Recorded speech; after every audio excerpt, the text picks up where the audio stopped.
Atos dos Apóstolos, capítulo 3. Cura de um coxo.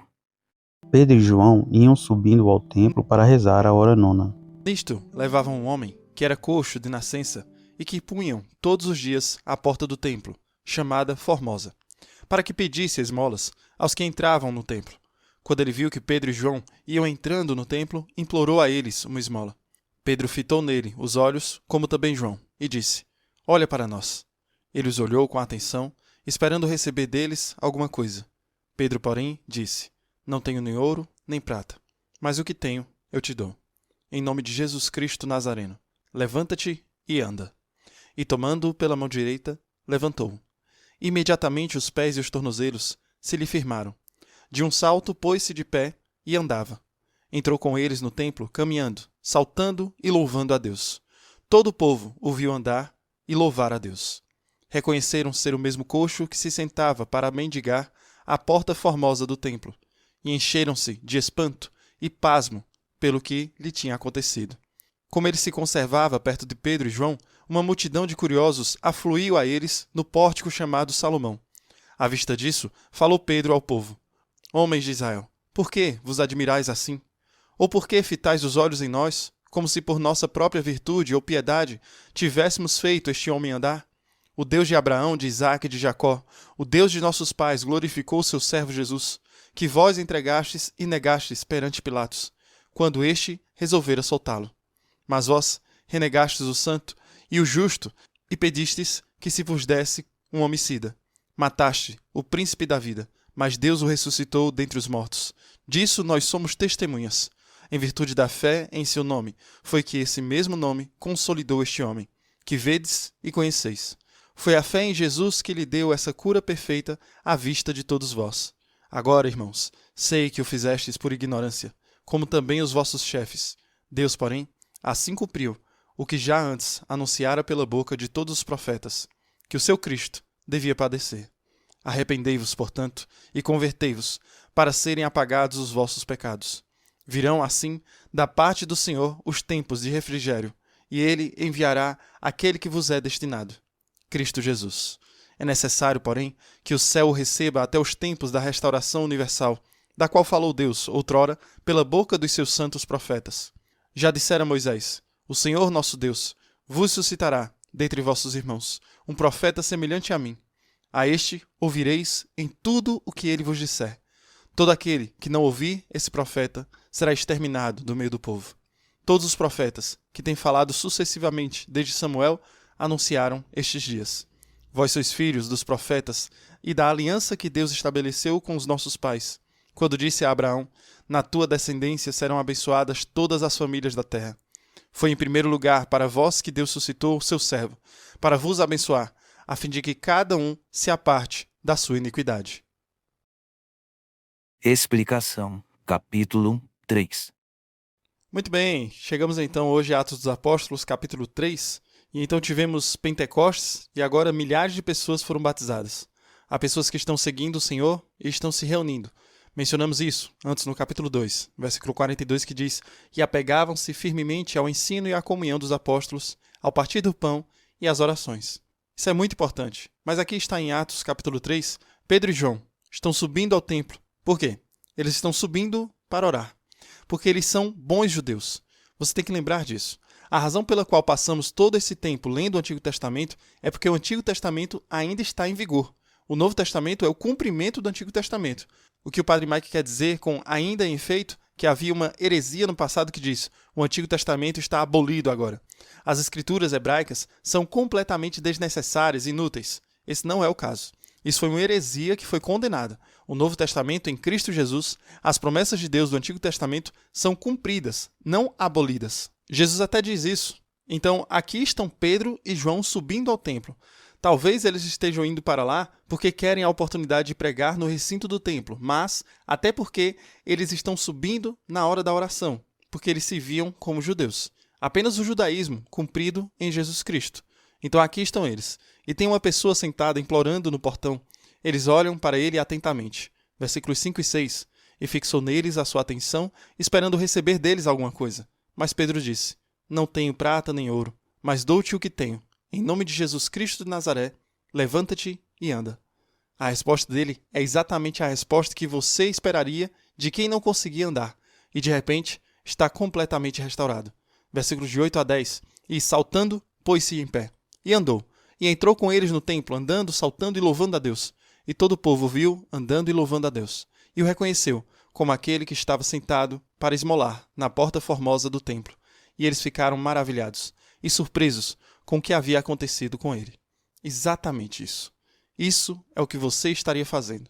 Se você não conseguiu andar e foi restaurado para poder andar novamente, você não usaria esse presente? Isso remonta a Atos capítulo 2. Nós conversamos sobre isso. Como Deus envia o Espírito Santo sobre os apóstolos para fazer o quê? Não simplesmente para entrar em um amontoado sagrado, mas para sair e usar o dom que Deus deu a eles. Aqui está o mendigo que não conseguia andar. Agora Deus lhe deu o dom de poder andar. O que ele está fazendo? Ele está usando o dom que Deus deu para ele. Esta é uma das coisas para cada um de nós. Deus deu a todos nós vários presentes. Esses presentes são para serem apreciados, sim, mas eles também devem ser usados. Glorificamos ao Senhor quando lhe damos graças pelos dons que Ele nos deu. Glorificamos ainda mais ao Senhor quando usamos os dons que Ele nos deu. Então, aqui estão Pedro e João, usando o dom da cura.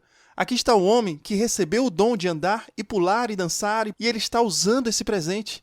É tão poderoso porque esses milagres acompanham o quê? Esses milagres acompanham a proclamação de Jesus. Uma das coisas que aconteceram nos últimos 2000 anos de cristianismo são obras poderosas. Existem muitas delas, muitos milagres incríveis. Mas esses milagres, quase todos, devem acompanhar a proclamação de Jesus Cristo como Senhor, como Salvador, como aquele que venceu a morte em nome do Pai e por nós. Isso é muito importante.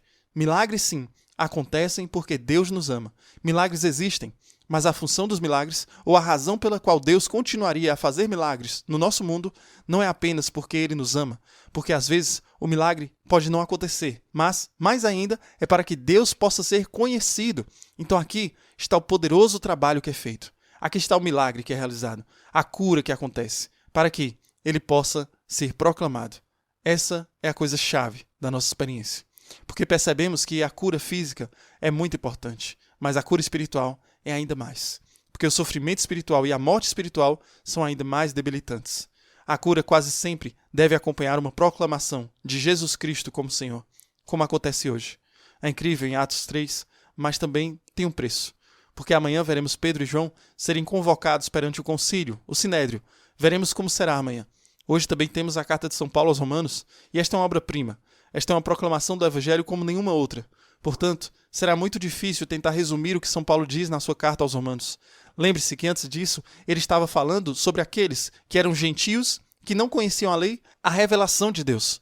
Eles não têm desculpa, porque eles deveriam distinguir o certo do errado. E os judeus que distinguem o certo do errado não cumprem a lei. Então, basicamente, ninguém cumpre a lei. E ainda, ouvimos no capítulo 3, sim, mas todos nós carecemos da glória de Deus, mas somos justificados pela sua graça, como um dom através da redenção que é Cristo Jesus.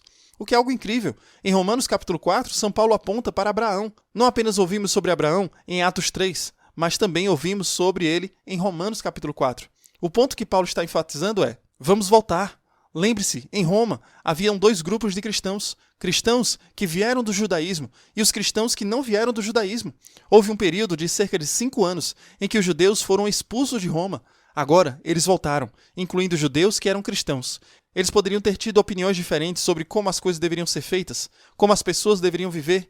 Portanto, a questão da circuncisão pode ser um desses papéis. São Paulo volta à circuncisão de Abraão e diz, foi a circuncisão de Abraão que o tornou justo ou foi a sua fé? E lembre-se de Gênesis. Na verdade, Abraão confiou no Senhor antes de ser circuncidado. E essa circuncisão foi um sinal de sua confiança. Mas ele já tinha fé no Senhor. Ele já confiava no Senhor antes da circuncisão. Então São Paulo está fazendo questão de dizer, sim, Abraão em determinado momento foi circuncidado. Mas ele também tinha fé antes de ser circuncidado. Portanto, a circuncisão em si não significa nada. Agora, obviamente, isso significava algo na antiga aliança, mas, neste contexto, em que há cristãos judeus e cristãos gentios debatendo sobre o papel da circuncisão, Paulo está dizendo, não, é por isso que depende da fé, porque Abraão tinha fé, mesmo antes da circuncisão. Espero que isso faça sentido para você hoje. Obviamente é mais profundo do que isso, porque é um chamado para que tenhamos fé também. Mas esse é o contexto e exemplo que São Paulo está usando no capítulo 4. Há tantas coisas a dizer sobre Romanos capítulo 5. Versículo 1, portanto, visto que somos justificados pela fé, temos paz com Deus por nosso Senhor Jesus Cristo. Imagine isso, porque São Paulo continuará descrevendo como realmente houve o tempo em que éramos inimigos de Deus. Vamos fazer uma pausa nisso por um segundo. Houve um tempo em que você e eu éramos inimigos de Deus, e através dos nossos pecados nos tornamos inimigos novamente. Mas São Paulo diz, somos justificados pela fé. Temos paz com Deus por meio de nosso Senhor Jesus Cristo.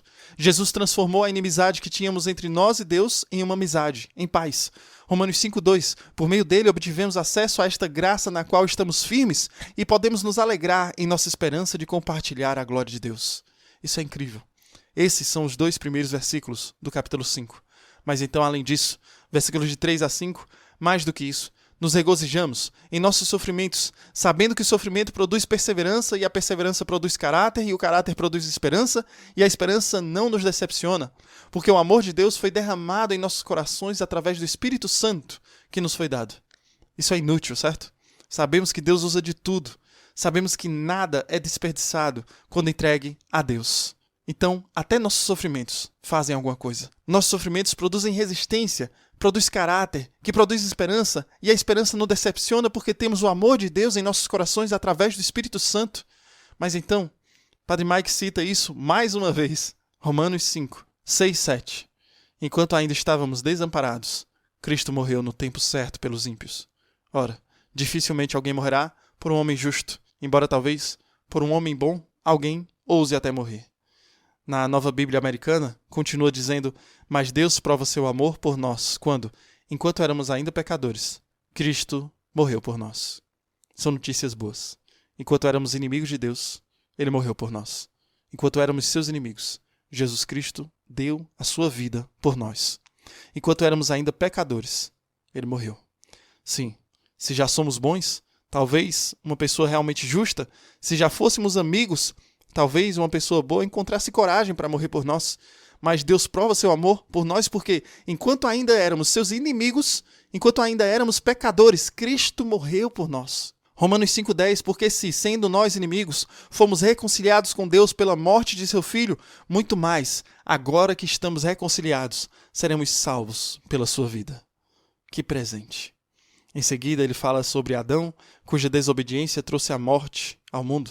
Mas aqui está Jesus, o novo Adão, e através de sua obediência traz vida, e todos que pertencem a ele somos nós. Passamos mais de 300 dias ouvindo esta enorme história, e agora este é o ápice da história. Este é o resumo da história. Todas as promessas do Antigo Testamento, toda a esperança, toda a saudade, todo o sofrimento, todos os altos e baixos, todo o quebrantamento do Velho Testamento agora está cumprido em Cristo Jesus. E nós temos acesso a isso por causa dele. Por causa de seu amor interminável e implacável por cada um de nós. Você e eu temos acesso a esta graça, porque enquanto éramos inimigos de Deus, Ele morreu por nós. Enquanto éramos pecadores, quebrados, enquanto não tínhamos nada a oferecer, Ele ofereceu tudo, para nos dar a chance de pertencer a Ele, para nos dar a chance de ser Ele, de sermos seus filhos e filhas, e deixar Deus ser nosso Pai. Isso é uma loucura. De qualquer forma, louve ao Senhor. Ele te ama muito. Agora você precisa saber disso. O Senhor Deus te ama muito. Ele se delicia com você. Ele declara sobre você, você é meu. Nunca acredite na mentira de que você não é querido. Nunca acredite na mentira de que sua vida não importa. Você é amado, você é procurado. Ele nunca parará de te amar. Não importa o que faça. Espero que você possa acreditar nisso. Pelo menos por hoje. Que Deus abençoe você. E reze por mim.